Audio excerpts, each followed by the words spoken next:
I'm sure the next bear market we have will be the worst in my lifetime.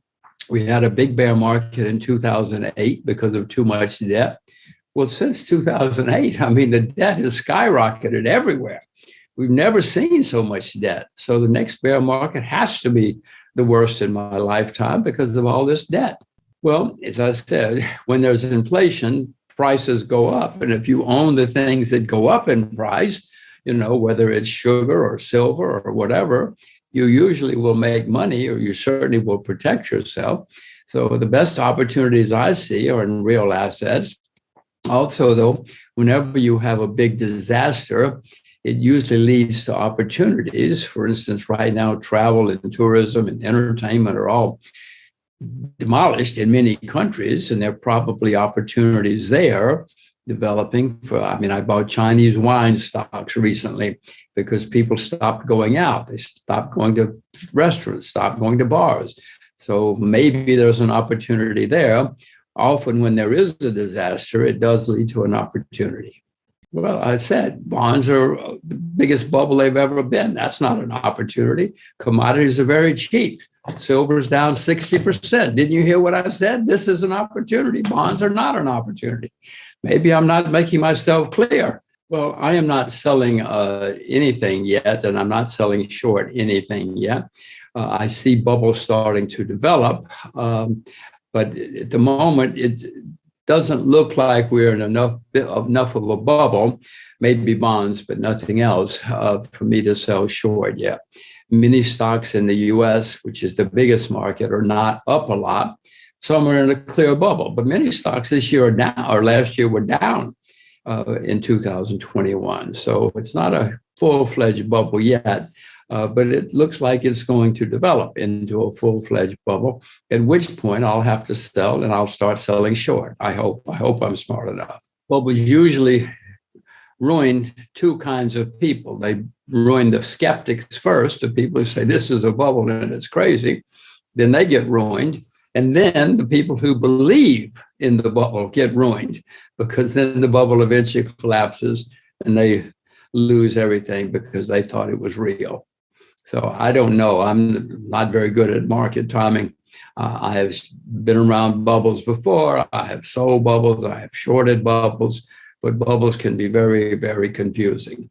Well, when bubbles come, everything collapses, or nearly everything, not everything, most things disappear. In the let's use 1999, that was a recent bubble in the US.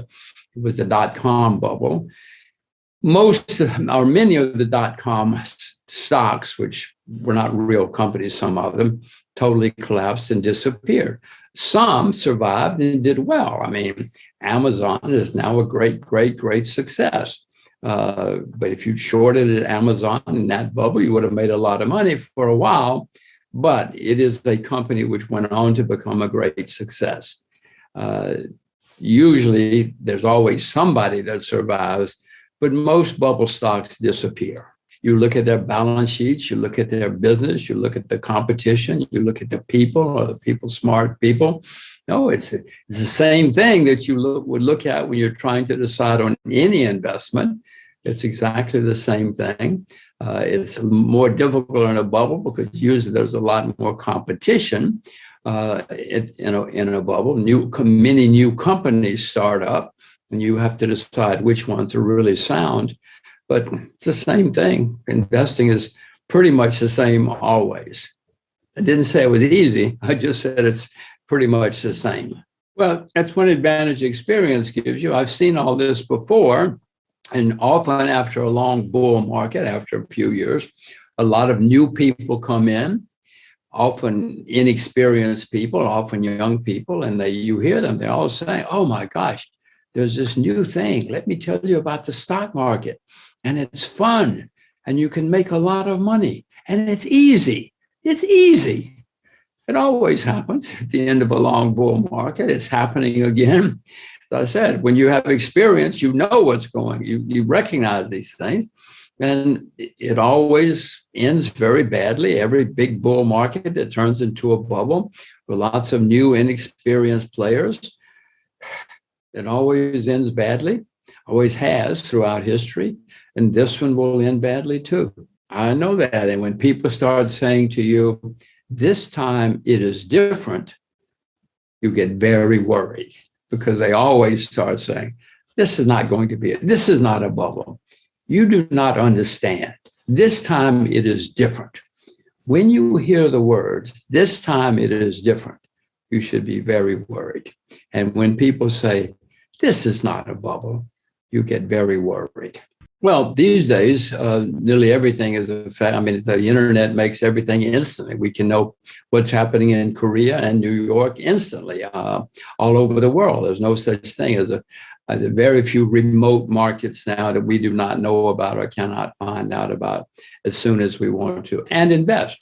You know, we can invest in many markets and in many industries almost immediately because of the internet. However, there's a difference in information and in judgment.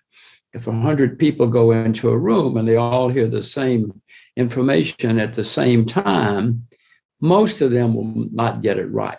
Judgment is the hard thing, and I don't know how to teach judgment. You ask about some successful investments before, but for whatever reason, they have good judgment and they get the same information that other people get, but they know how to use judgment different. I don't know how to teach it. I wish I did. Yes, it's not easy. It's not easy getting rich. If it were easy, everybody would be rich. And the markets are not easy. Most people, most investors, either professional investors or not professional investors, do not make money in the markets. I mean, it's sad, but most people do not make money in the markets. Well, the most important lesson that I have learned is only invest in what you yourself know a lot about. Now, everybody listening to this knows a lot about something, whether it's cars or fashion or sports or something. And if you stay with what you know, what you yourself know, don't listen to the internet, don't listen to the TV, don't listen to anything. Everybody knows a lot about something. And if I told you you can only have 20 investments in your life, you would be very careful. You wouldn't jump around all the time.